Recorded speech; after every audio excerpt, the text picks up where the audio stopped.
Hi, I'm Todd Henderson. Today we're going to install the 6-inch Voyager Plus running boards on this 2009 to 2014 F-150. Let's go ahead and get started. Okay, so what we're going to do is we're going to start with the front bracket location. We're on the driver's side in the front. Now I'm pushing the e-brake cable out of the way. What we're going to see here is a rectangular shaped hole with a couple of round holes on either side of it. Now that might be covered up with tape, so you might have to pull tape away in order to see that. You're going to locate 2 clip nuts or U-nuts. What that's going to do is it's going to put threads on the back side of that rocker panel, and you're going to slide it through the rectangular hole, slide it over top of the small round hole.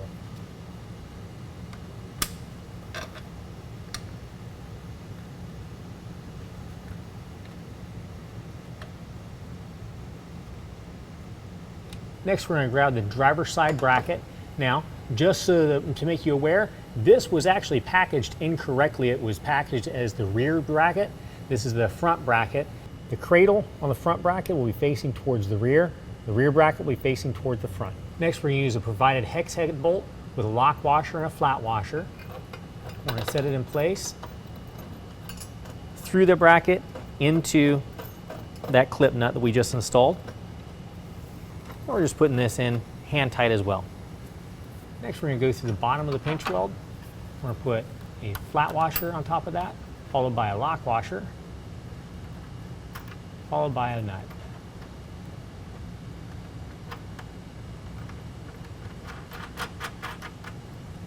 We're going to do that on the other side as well. And this time still not tightened down all the way, just finger tight.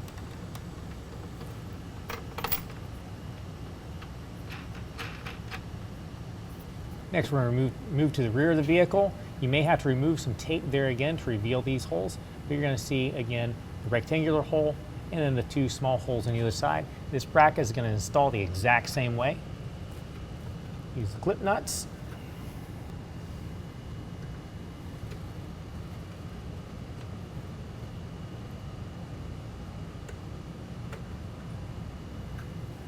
We're going to set the bracket in place. Remember, the rear bracket, the cradle faces towards the front. I use provided hardware just like on the front, hex head bolt with lock washer and flat washer, hand tight. And also with this one, same hardware, and again, just finger tight. Just like the front bracket, we're going to put provided bolt through the top, through the pinch weld, going up through the bracket with a flat washer, lock washer, and a nut. And we're going to put that down finger tight as well as the next one the exact same way.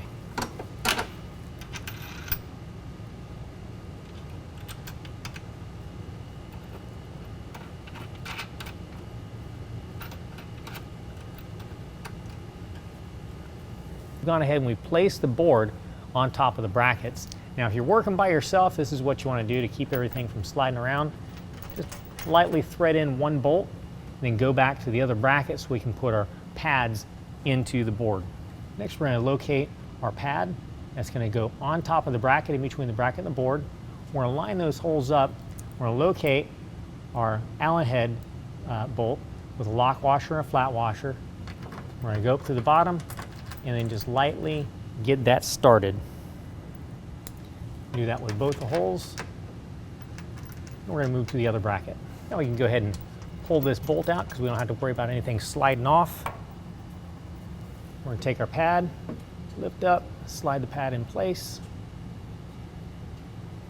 line those bolt holes back up, and then put both the bolts in finger tight.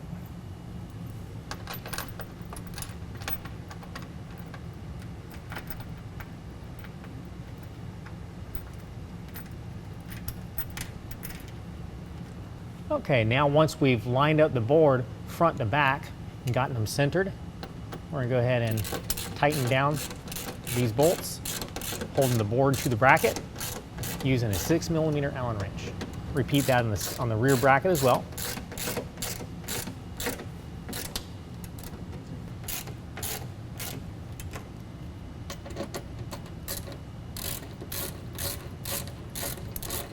Next, using a 17mm, we are first going to go ahead and tighten down the pinch weld.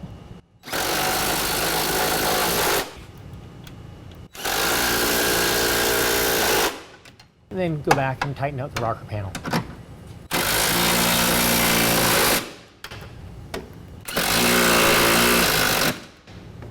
And repeat the same on the front.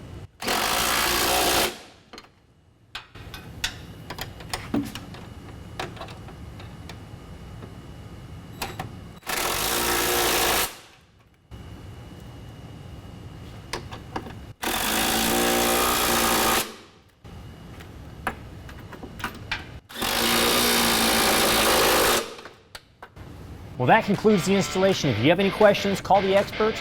We're here to help you out.